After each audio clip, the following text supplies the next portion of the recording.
Welcome to our program today. We have again with us Steve Prinzivalli and Susan Gertz, both Northeasterners, and we're here in beautiful Southern Catholic College, or at Southern Catholic College in Georgia.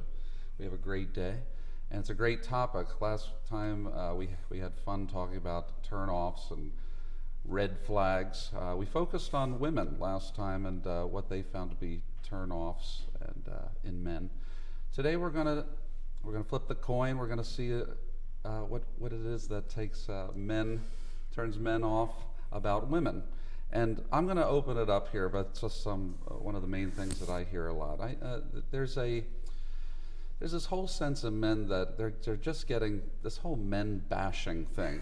They're getting bashed, from all points. The media certainly is not helping. Every sitcom seems to put men in a position of discredit, right? And we have women's nights out, and we have things for children and for pets and for everything, and men are just buffoons. Let's put it that way. That's the impression I get. So maybe there is a psychological thing to this now that men are just kind of expecting to be bashed. But in the area of a turnoff, do you think men, Steve, are turned off by the being put down or looked down upon by women? It doesn't gain them any points in my eyes where they're doing that, because you can't generalize. You can't say all guys are like this or all guys are only interested in sex. You got to give everyone a fair chance. And I think so many guys are unfairly put down. And yeah, it stings a little bit. And if it becomes a quality that continues, the male bashing throughout dates and relationships, then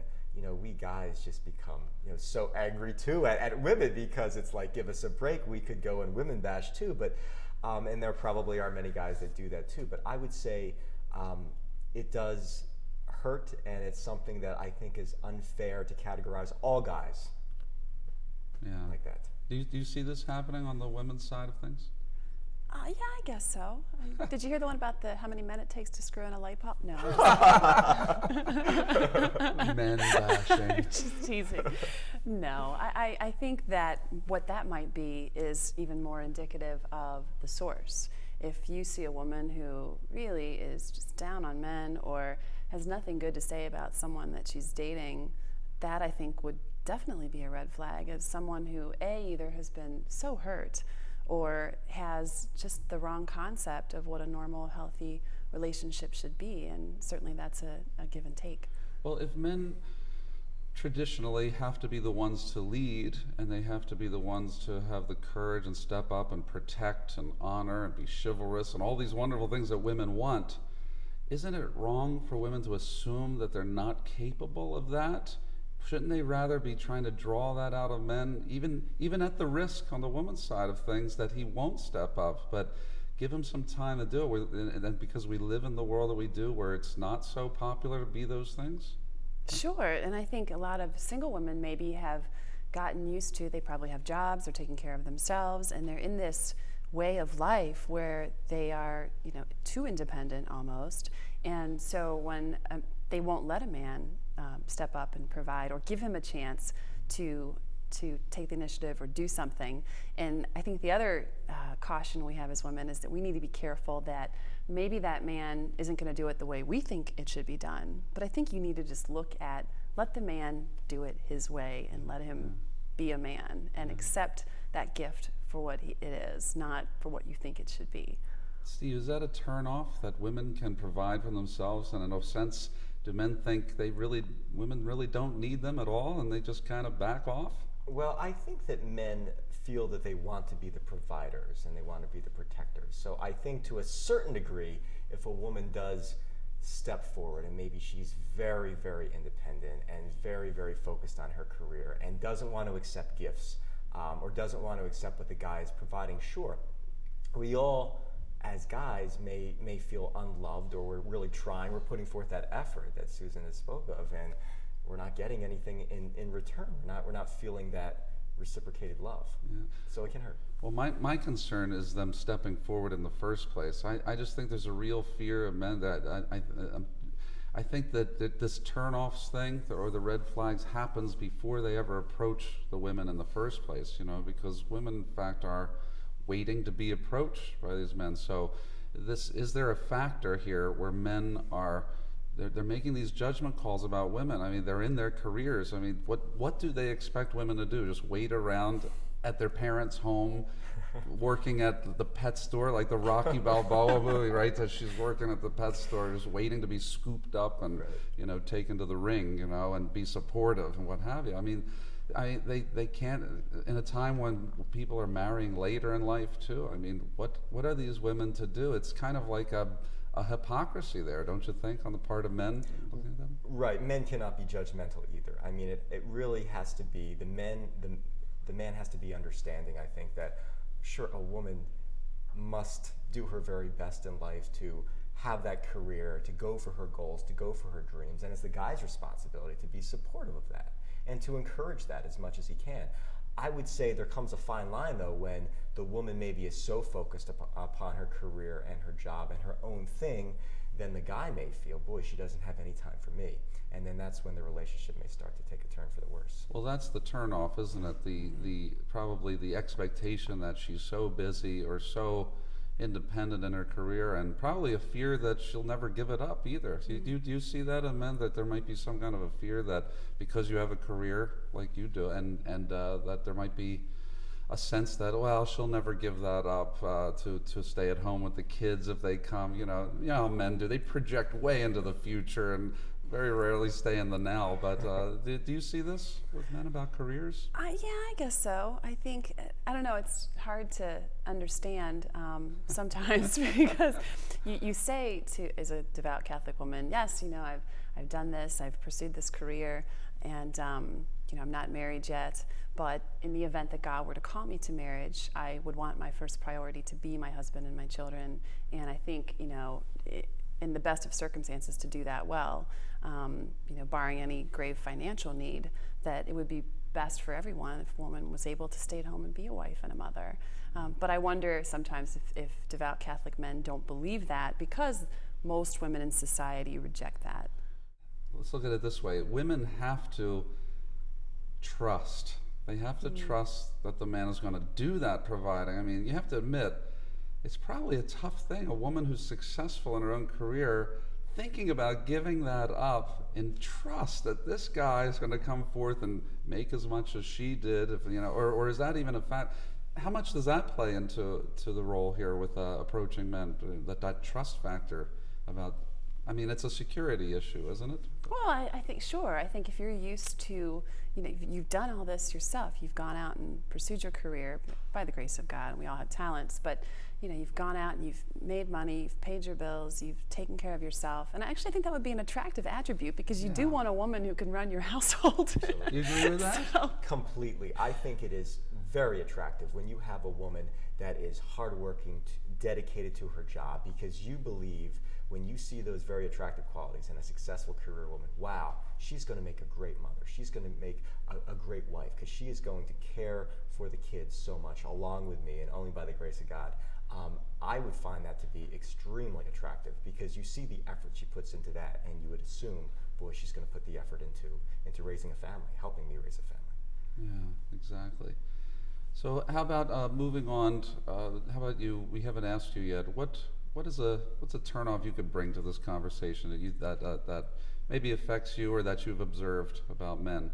Maybe in general, women that are, I guess, so into themselves and maybe a little materialistic, and maybe not focused so much on, hey, I'm here with you, I'm spending this time with you right now on a date. Maybe they're more concerned with other needs and other things that may be going on in their lives. Oh, because men are not materialistic at all, no, are of course they? Not. They Of course not. don't No, like of the course new toys of technology It and goes go both after ways. them, and they say, yeah, of course it goes both ways. I mean, really has affected relationships across the board, hasn't it? Materialism, materialistic Definitely. tendencies, what have you. So what you're trying to say is that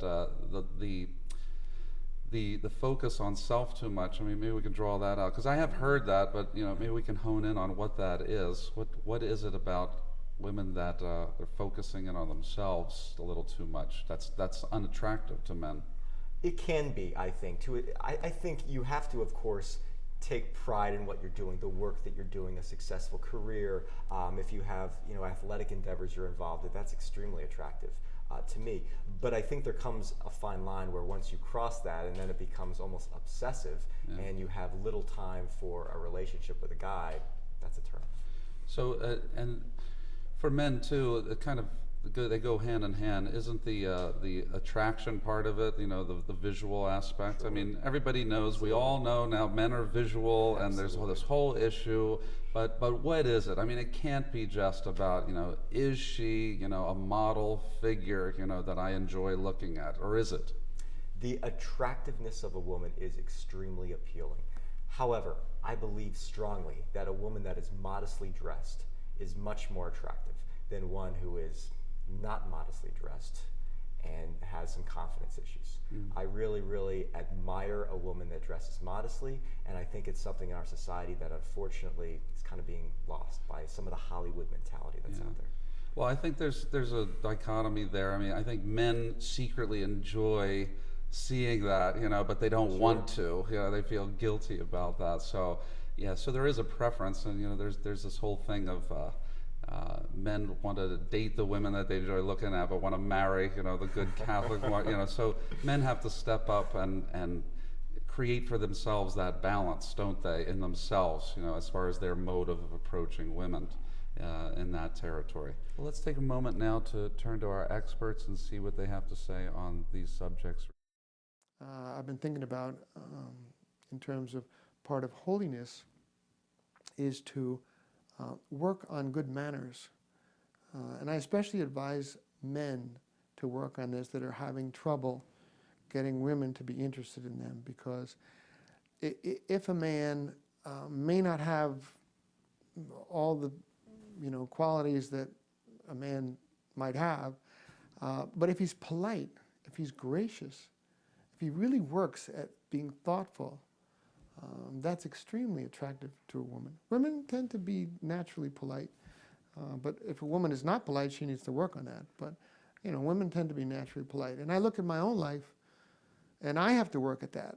But as Christians, we should be very polite, very great. We should smile at people. A lot of people, they put their head down or whatever, and that's not attractive. So we need to be able to smile to everyone, not just the person we might be interested in dating, but to be able to smile and have the habit of being gracious and showing that on our face, and all the things that go as part of politeness and good manners. I find that men and women don't understand each other. They use the same language, but they really don't understand each other. There's an old joke that men spend half their time saying yes dear and the other half saying I'm sorry dear. And that may be a smart remark, and I'm sure a lot of women may not appreciate that, but it is true that men are basically insensitive in terms of what women want. And it's probably a sensitive area, but the whole area of temperance, not only in terms of chastity, that would be more for men, but also in the terms of eating, of moderating the appetite for food and drink. That's extremely important to prepare for marriage. And we know, people are affected by what they see, and that really, your physical appearance hopefully doesn't have that much effect on things after 6 months or a year or 5 years or whatever. But the first 10 minutes, it's extremely important. And so if you want to open yourself up to more people and to being welcomed by more people, you want to look good. And you want to be able to exercise temperance with regard to your appetites. And some people just, disconnect that. The media breeds this perfect image of a woman, and she does not exist. So they're very dissatisfied when they don't find her.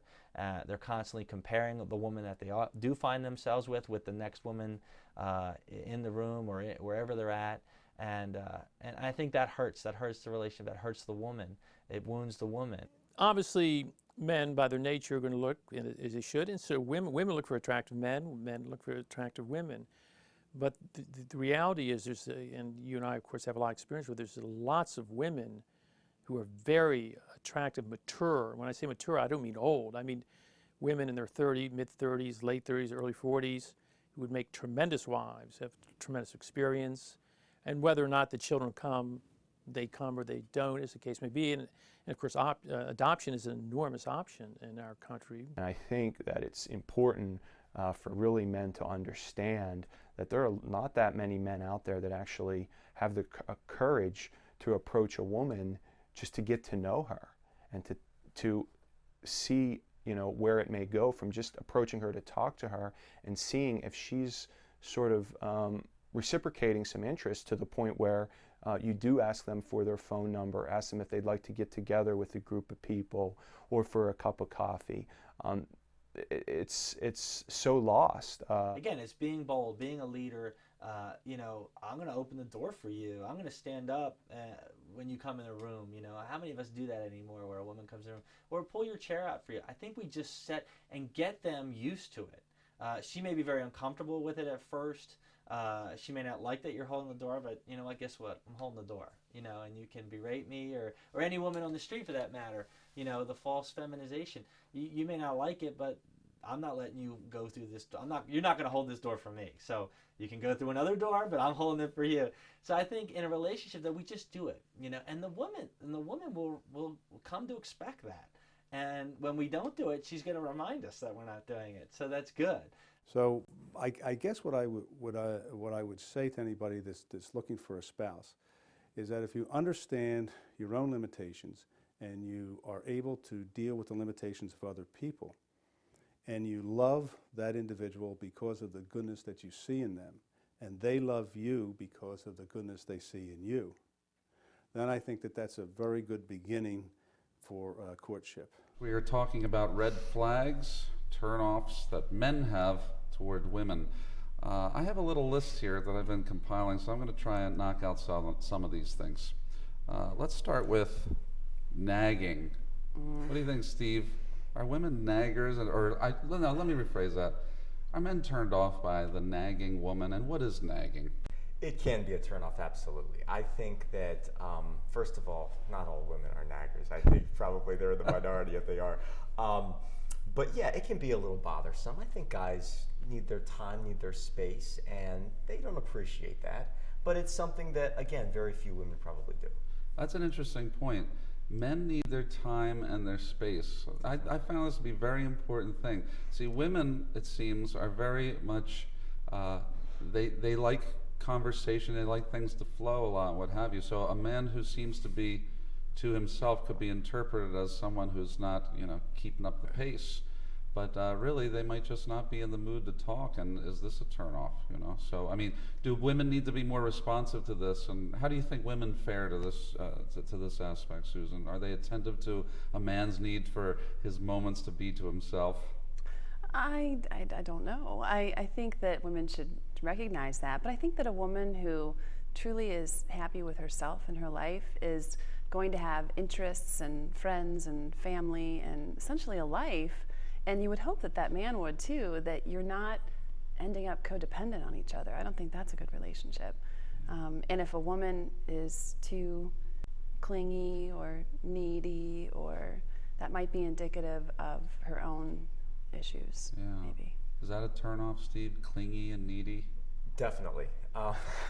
That was pretty resounding. I would say that, again, any extreme behavior quality, someone that's excessively needy or excessively clingy, yes. I think to a certain degree, men certainly want to feel loved. So if they're clinging to the man, that's a good thing. But too much so, and he's not having that time, that downtime that all guys need, that's a problem. Yeah, I think it goes both ways. I've seen men do that to women, and it's just it's an overall turnoff, because in the end you want people to be comfortable in their own skin and in their own lives, and they're not so their lives don't revolve around the other person. I mean, their lives should revolve around Christ, right? God first, and you're looking for someone who will be your life partner, right? Your companion, somebody who will be your friend. And certainly friends don't choke each other and stifle them with the whole time issue, right? Let them breathe, give them some air, but you're right. Each person should be hoping and praying that they can work together and become the best version of themselves in any relationship. How about talking too much? Do women talk too much, Steve? I know I talk too much. Everyone tells me that. I don't think you talk too much. Well, thank you, Susan. I don't think you do either. Thank you. And we're both in the profession where we get paid for All talking. right. This isn't about you two. I kind of admire a woman that likes to talk a lot. I think more so than someone that is incredibly shy, where I have to kind of, really pry everything out of her. Someone that's very, very open and honest and sociable, for me, is someone that's very attractive. So I like that. Again, anything taken to the extreme can be problematic, sure. Yeah. Of course, women have to sometimes pull it out of men too, Oh right? yes, absolutely. Yeah. Yeah, the talking too much. It really comes down to the balance. You want to be interactive, not one-dimensional. Although there are, again, these aren't blanket statements. Everything has its factors, and it's relative to the individuals. I mean, true compatibility might be that there is a very talkative person on one side, and they need somebody who is really able to just listen to it, and it's like they look great together. It's like there's some people who look at couples and are like, I don't know what they see in each other. I mean, she's obviously dominating. She wears the pants in the family and all that type of. I mean, this whole pants thing's obnoxious too. But it comes down to do they work well together, right? So Absolutely. yeah, I mean, a quiet man is not a bad thing, Not at all. especially for a woman who does like to talk a lot and what have you. So I agree with you. It's the balance, and it is an individual case type of thing. How about the jealousy factor? I mean, are women prone to be he's looking at other women or whatever, and they get kind of snappy about that issue?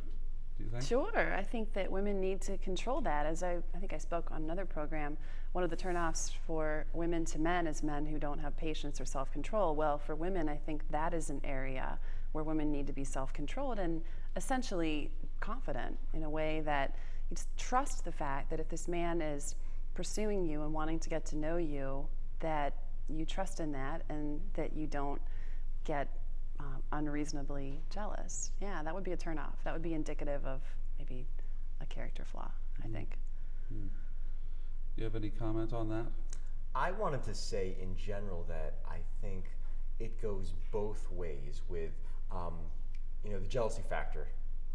If a woman is constantly bringing up her ex-boyfriends or maybe someone in the past, or happens to be looking at guys, a guy I think is prone to be a little concerned as well. So I think it definitely goes both ways. That's one of those issues like selfishness that we discussed can go both ways. Yeah. Well, that brings up something. I don't mean to be off of our subject, but is it a turn off for women when guys they're looking at these other girls, they're with her? Look at that face, will you? The epitome of disrespect. Disrespect. Yeah, if that happened, I think I'd have to leave. Wow. Why do men do this? I mean, we see it all the time. It's just there, but men will probably argue that it's just part of the way they're configured. Hey, I'm just looking, but really, what is this? Unfortunately, I blame a lot of it on just the mentality that Hollywood has brought to us of just looking at the person physically, and of course not the whole picture and what's inside. And I think a lot of guys are probably going to be prone to looking at a woman that's very physically attractive, and their eyes are going to wander. And I think all guys do that. So. It's one thing too, though. If a guy's eyes wander, okay, then no, don't get uptight about that. It's the you're on a date and he's constantly checking out the waitress. That would be bad. Or flirting with the waitress. Or flirting with the waitress. How about the double take? All right, that's Okay, it's one thing to just look at but when they go, and then or following, right? The following that. So there's a degree of this, there's right? a degree But of reasonableness. it's a shame that women have to gauge this. Did he follow her? Did she just take a look? I mean, it's kind of crazy. But that kind of characteristic in a man will play out over time. You're going to see that if he's not on the mark with you, then you're going to see in the course of getting to know him that that's going to be a pattern, and then you'll know. Well, so you can't get all uptight about one thing on one day, you know? You have to kind of let it play out. I guess that's true, but I do think, don't you agree, men should work on this. They should be conscientious that this is a woman, this is a thing that women are annoyed by, and regardless if you think see somebody attractive, you should discipline yourself to control Absolutely. And as Susan said, when you're on a date, I mean, that is just flat out obnoxious if you're going to be checking out the waitress. You know, the guy, again, has to be on his best behavior during the date. He's got to pick up the tab. He's got to be nice. He's got to be complimentary, and he can't let his anger get out of control. And he definitely can't be checking out the waitress on a date. Or writing his number down on the bill when he gets a no. That's right. I have to go to the bathroom, and then he goes, "Oh, that's crazy."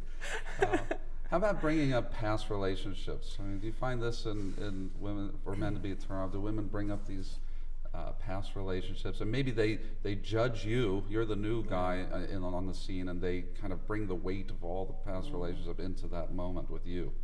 I think we're all prone to a certain degree maybe to compare, at least in our mind. And then when we bring it up, I think you're perhaps stirring up a hornet's nest, because you never know how the woman's going to perceive that. So, you know, for the guys out there, it's probably not advisable to bring that up, because then the woman's going to feel that you're comparing, and vice versa. When girls bring up their ex-boyfriends, then the guy is thinking, oh boy, can I live up to those standards? Why is she bringing up this guy from the past? It's probably not a good idea. I think for both sexes, if they keep it just up here, that may be the best idea. You agree with that? Well, I do. And I think when you're first getting to know someone, you can't, if you're a woman and you're doing that, and I think we're all prone to do that because women want to talk and they talk through things and all that, but that might indicate that maybe if you're still talking about the negatives of a past relationship, I assume you're talking about the negatives or the hurts, with someone new, I don't think that's going to provide any kind of bonding communication for you. I think that's an indication that maybe a woman needs to go on her own and seek healing for that and give it time. And you can't be looking to a man, especially one you've just met, to be somehow feeling that need and looking to him for healing. I think that's very misplaced. Yeah, very true. Anything else you think would be a good point to bring up that's a red flag? Absolutely. I have one other. It's a general statement about women maybe not taking as good care of their bodies as they could. The body is the temple of the Holy Spirit. And this gal next to me takes incredibly good care. She's a dancer. She works out. She does a great job. And I would say, you know, a lot of women do a phenomenal job of that. But I guess what I'm talking about, Anthony and Susan, is things like a lot of smoking, a lot of drinking, a lot of partying, no exercising. I mean, God created these amazing bodies that we're all blessed to have. It's an amazing machine, as my father would say. Take good care. You know, eat sensibly. It's okay to have some ice cream and cookies and cake here and there. Exercise every now and again. I think those things are important. It definitely gets points from me when you take good care of your body. Yeah, we're really talking about the weight issue. I mean, I've been running Ave Maria Singles for 10 years, and I can't tell you how many times it's always the women say, why do you have this weight question? It's so intrusive, and shouldn't we be interested in the internal? I mean, after all, it's what's inside that counts and what have you. But the reality is this weight is an issue. I mean, we live in an overweight type of society. I mean, and a lot of it does have to do with just kind of the affluence. We all kind of have extra money in our pockets. We all indulge because everything is available to us, you know, and we just do, and you know, not countering it with exercise or what have you. But the point is, if men are affected by the physical and it has to do with weight, I mean, what are women going to do about it? You can't just respond by saying, no, this shouldn't be an issue, and therefore men are rotten for it, you know. So well, I think maybe the mentality for women might be that, you know, if you talk about the John Paul II's theology of the body and making a gift of yourself to someone in marriage, then don't you want to present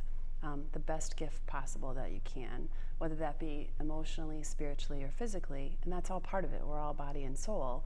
And so to me anyway, I want to be able to give myself to my husband in the best condition that I can, and to be a good wife and mother to him. And to do that, I think I have to take care of myself. Yes, exactly. And all of these things have to do with working on yourself at all times, understanding what it is about the opposite sex and what they're looking for, and looking on how to keep changing yourself for the better and becoming the person that you want to be in marriage, and the person that the opposite sex wants to meet and what they're looking for. So it's a case-by-case basis. So there's a lot to be said on the whole red flags thing. It's a fun topic, but in the end, we should be looking for Jesus in everything. We can't look to another person to make us happy. We have to be happy in our relationship with Christ, and we're looking for a suitable partner in our vocation. So we have to take these things at face value a lot of time and discern what's really essential. So that's all the time we have. Thank you for your time on this. Go to our website, www.roadtocana.com, and see the resources there and the programs that we have to offer. These programs are available. And remember, while you're on this road, God has a plan for you every day, and keep Christ's peace with you always.